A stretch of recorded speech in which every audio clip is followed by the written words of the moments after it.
என்னமோ பேசணும்னு சொன்னீங்க, சீக்கிரமா சொல்லு. இந்த ஜென்மத்துல நான் உங்களுக்கு எந்த துரோகமும் பண்ணல. தப்பு யார் பண்ணாலும் அதை நான் தட்டி கேட்பேன். உங்களுக்கு எனக்கு எந்த பிரச்சனையும் இல்ல. பாக்குற சக்தியோட 2 கண்ணு இருந்தும் கூட நல்லா இருக்கீங்க. தீயில வெந்து போன 2 கண்ணு தான் கடவுள் உங்களுக்கு கொடுத்திருக்காரு. என்ன போலீஸ் புடிச்சிட்டு போன விஷயத்த சொல்லி நீங்க நல்ல பேர் வாங்குறீங்கல்ல. ஒரு நாள் முழுக்க கோர்ட்டு வாசல்ல நான் அழுதுகிட்டே நின்னேன். நான் ஒரு தப்பும் செய்யலன்னு தீர்ப்பான பிறகு கோர்ட் என்ன விட்டுடுச்சு. ஆனா நீங்க என்ன விடல. நான் ஒரு தப்பான பொண்ணுங்கிற விஷயமே நீங்க வந்து சத்தம் போட்டதுக்கு அப்புறம் தான் எங்க வீட்டுல எல்லாருக்குமே தெரிஞ்சது. பிரச்சனை இல்லாமலே கோர்ட் வரைக்கும் போயிருக்கோம். என்ன மனுஷன் நீங்க? வேலை வாங்கி தரதா ஒரு அம்மா சொன்னாங்க, அத நம்பி நாங்க போனேன். அவங்க தான் லாட்ஜுக்கு கூட்டிட்டு போனாங்க. அக்கா நம்ம போலாமா? ரொம்ப நேரம் ஆயிடுச்சு. கொஞ்சம் பொறுமையாரு. அவர் இப்ப வரேன்னு சொல்லிருக்காரு. அவரு ரொம்ப நல்லவருமா. நாளைக்கு காலையில நாம அவர் வீட்டுக்கு போய் பாக்கலாமே. அவருக்கு யாருமே வீட்டுக்கு வந்து பாக்குறது பிடிக்காது. நான் ரொம்ப கம்பல் பண்ணதுனால உனக்கு வேலை வாங்கி தர்றதா அவர் ஒத்துக்கிட்டாரு. இந்த சந்தர்ப்பத்தை விட்டுறாதம்மா. என்ன இருந்தாலும் இந்த ராத்திரியில இப்படி ஒரு லாட்ஜ்ல இருட்டினதுக்கு அப்புறம் வீட்டுக்கு நான் எப்படி தனியா போவேன்? நம்ம போலாம்க்கா. அவர் வந்துட்டார் போல இருக்கு. வாங்க சார். வர்றதுக்கு கொஞ்சம் லேட் ஆயிடுச்சு. இதான பொண்ணு? அவர் ரொம்ப பயந்துருக்கா. ராத்திரி ஆயிடுச்சுல்ல. பாவம் இந்த பொண்ணு. நீங்க தான் எப்படியாவது வேலை வாங்கி தரணும் சார். நீங்க சொல்லிட்டீங்கல்ல, நான் பாத்துக்கிறேன். நீங்க தைரியமா இருங்க. ஆமா, நீ எது வரைக்கும் படிச்சிருக்க? அது ஒண்ணும் ஒரு பெரிய படிப்பே கிடையாது.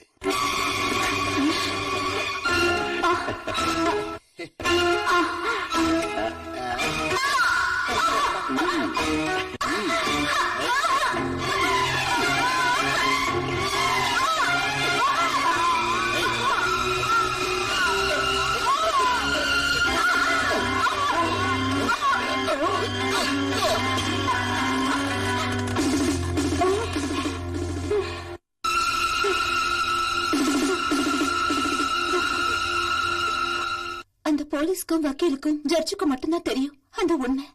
தயவு செஞ்சு நான் உங்களை கெஞ்சி கேட்டுக்கிறேன். என்ன கொஞ்சம் நிம்மதியா வாழ விடுங்க. இதுதான் என்னோட வேண்டுகோள்.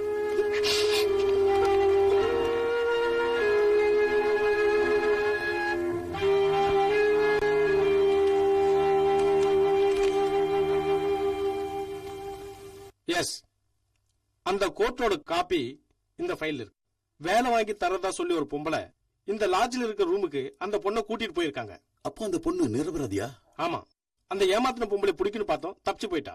கோர்ட் இது உண்மைன்னு ஏத்துக்குச்சு. அதனால அந்த பொண்ணை விட்டுட்டோம். இன்னும் நீ என்ன படிக்கணும்? படிச்சு படிச்சு பெரிய கலெக்டர் ஆக போறியா? உனக்கா செலவு பண்ண காசெல்லாம் இருந்தா எவ்வளவு நல்லா இருந்திருக்கும் தெரியுமா? ஆனா உன்னால வந்தது என்ன? கெட்ட பேர் தானே. நீ கொஞ்சம் பேசாம சும்மா இருக்கியா? நீங்க பேசாம இருங்க. இவ வயசுக்கு நமக்கு இன்னொரு பொண்ணு இருக்கா. இவளால அவளுக்கு எல்லாம் கெட்ட பேரு. அம்மா, இனிமே அம்மானு கூப்பிடாத. நான் ஒரு தப்பு செய்யலம்மா. எதுக்காக என்ன திட்டுறீங்க? இதுக்கு மேல எங்க கண்ணு முன்னால நிக்காம எங்க போய் தொலை. அம்மா போடி, நீ இந்த வீட்டை விட்டு போ.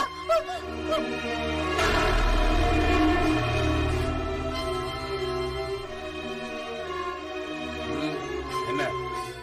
எல்லாரும் என்ன மன்னிக்கணும்.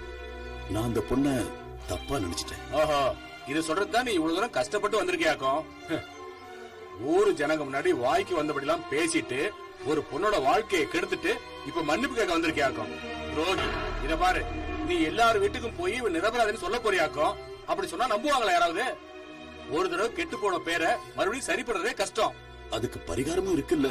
என்ன பரிகாரம்? கல்யாணத்தை நான் நடத்துறேன். எல்லா செலவையும் நான் பாத்துக்கிறேன். எனக்கு அது தேவையில்லை.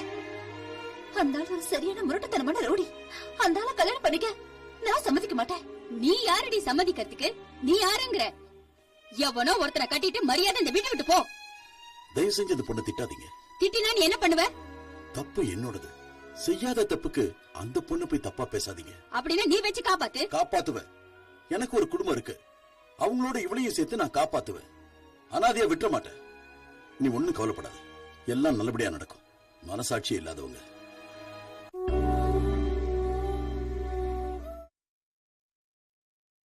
ஓ ரமேஷா, நீங்க சொன்ன மாதிரி அவளை விரட்டிட்டோம். தெரியும். ஆனா ஒரு சின்ன தப்பு நடந்துருச்சு. அந்த பொண்ணு நாம நினைச்ச மாதிரி தப்பானவ இல்ல. ரொம்ப ரொம்ப நல்ல பொண்ணு. போலீஸ் அவளை தப்பா பிடிச்சிட்டாங்க. நான் எல்லாத்தையும் விசாரிச்சிட்டேன். அதனால அவளை வேலைக்கு சேர்த்துங்க. ஐயோ, அவளுக்கு பதிலா வேற ஆளை சேர்த்தாச்சு. அது பிரின்சிபால் கிட்ட சொல்லி ஏதாவது இனிமே ஒண்ணும் பண்ண முடியாது. இங்க பாருங்க சார், ஒருத்தங்களை சரியா தெரிஞ்சுக்காம அவங்கள பத்தி நாம தப்பா பேசக்கூடாது. நீங்க சொல்றது சரி, ரொம்ப சரி.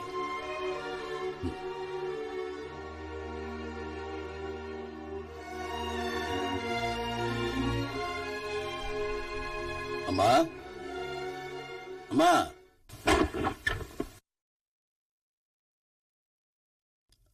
சீமா எங்க? தூங்கிட்டா. இவ்வளவு சீக்கிரமா? சீக்கிரம் கூட நல்லதுன்னு எனக்கு தோணுச்சு. இந்தாங்க, இத அவகிட்ட கொடுத்துருங்க. 5 ஸ்டார். அதை எங்கேயாவது வைங்க.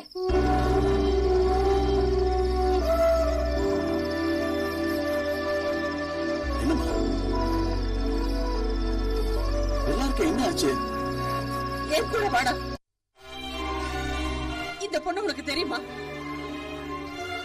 நீங்க எப்படி வந்த? கடவுளே, அப்ப சொன்னதெல்லாம் உண்மைதான். சொல்லு, எதுக்கு வந்த? என்ன காப்பாத்துறேன்னு நீங்க சொன்னீங்கல்ல. ஐயோ, நான் அந்த அர்த்தத்துல சொல்லல. நீ எந்த அர்த்தத்துல சொன்ன சொல்லு. அது நான் சொன்னது. அது நீ இங்க வா. நான் அவகிட்ட பேசிட்டு வரேன். ஒண்ணு சொல்ல வேண்டாம், உள்ள வா. உனக்கு அந்த பொண்ணுக்கு என்ன சம்பந்தம்? இன்னுமா அது உங்களுக்கு புரியல? உன்னை யாரும் இங்க கூப்பிடல. நீங்க கூப்பிட்டா அந்த பொண்ணு இங்க வந்தா? முதல்ல நீ ஓ ரூமுக்கு போ.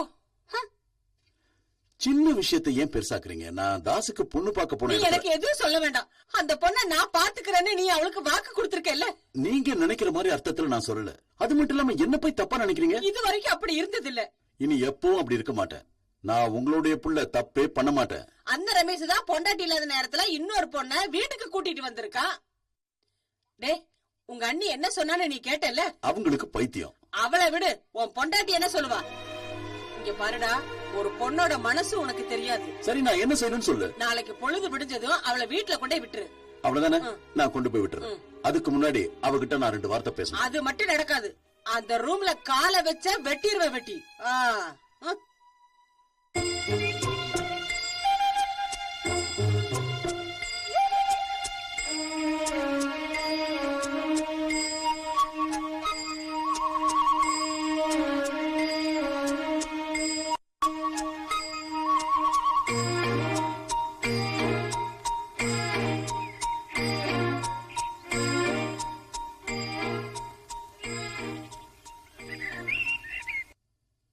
என்ன எங்க கூட்டிட்டு போறீங்க? நான் கூட்டிட்டு போல, நீ போற. பஸ் வரும், இங்க நிக்கும், அதுல ஏறி போ. இது பஸ் ஸ்டாப், இதுக்கு மேல பேச வேண்டாம். அப்ப எங்க பேசுறது? எங்கேயும் பேச வேண்டாம். அம்மா சொன்ன மாதிரி யாராவது நம்மள பார்த்தா தப்பா தான் நினைப்பாங்க. நல்ல பேர் வாங்குறதுக்கு பல வருஷம் ஆகும். கெட்ட பேர் வாங்குறதுக்கு 1 நிமிஷம் போதும். இந்த ஊர்ல போய் ரமேஷ்னு சொன்னா என்ன மதிப்பு இருக்குன்னு உனக்கு தெரியாது. ஆளு வராங்க, பேச வேண்டாம். தெரிஞ்ச மாதிரி காட்டிக்காது. நான் சொன்னதெல்லாம் உண்மைதான். அட, எங்க போறீங்க ரமேஷ்? நான் தனியா டவுன் வரைக்கும் போறேன். என்ன தனியா டவுனுப்பா? பயமா இருக்கா? அதெல்லாம் இல்ல, சும்மா சொன்னேன். சரி, அப்ப வரேன். எல்லா நம்பிக்கையும் இழந்த பிறகு புடிச்சுக்கிறதுக்கு ஒரு கிளை இருக்குன்னு நினைச்சேன். அன்னைக்கு எங்க வீட்டுல என்ன காப்பாத்துறேன்னு சொன்னீங்க. ஆனா இன்னைக்கு பஸ் ஏத்தி விடுறேன்னு சொல்றீங்க. அப்படி சொன்னேங்கிறதுக்காக வீட்டுக்கேவா வந்துடுறது? அதை தவிர எனக்கு வேற வழி தெரியல. என்ன இருந்தாலும் நீ செஞ்சது சரியில்லை. நீ வீட்டுக்கு போய் பேப்பரை பார்த்து வேலைக்கு அப்ளை பண்ண. நிச்சயமா ஏதாவது ஒரு வேலை கிடைக்கும். நானும் உதவி செய்யறேன். வேண்டாம், இப்ப நீங்க செஞ்சிருக்க உதவியே எனக்கு ரொம்ப பெருசு. வீடுன்னு சொன்னீங்களே, இனிமே அந்த மாதிரி எனக்கு எந்த வீடும் கிடையாது. இனி சொந்தம் சொல்லிக்க யாருமே இல்ல. ஏன், என்னாச்சு? முதல்ல அந்த வீட்டுக்கும் எனக்கும் எந்த சம்பந்தமும் இல்ல.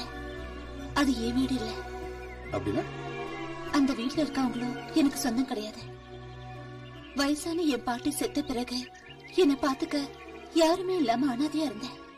அப்போ அவங்கதான் என்ன வளர்த்தாங்க. அனாதையா இருந்த எனக்கு ஆதரவு கொடுத்தாங்க. சொந்த பொண்ணு மாதிரி என்ன கவனிச்சுக்கிட்டாங்க. என்னால அவங்களுக்கு கெட்ட பேரு. இனிமே நாங்க போகிறதுக்கு விருப்பப்படல. நீங்க கவலைப்படாதீங்க. இனிமே நான் யாருக்கும் பாரமா இருக்க விரும்பல. முடிவு எடுத்துட்டேன். இனிமே என்ன செய்யணும்னு தெரியும். என் வாழ்க்கை இப்படி ஆனதுக்கு காரணம் நீங்க தானே. நான் யார்கிட்டயும் சொல்லவும் மாட்டேன், லெட்டர் எழுதி வைக்க மாட்டேன். ஆனா ஏதாவது ஒரு ரயில்வே ட்ராக்ல ஒரு அனாதை பொண்ணு செத்து கிடக்குதுன்னு பேப்பர்ல வந்தா அது நான் தானே தெரிஞ்சுக்கோங்க.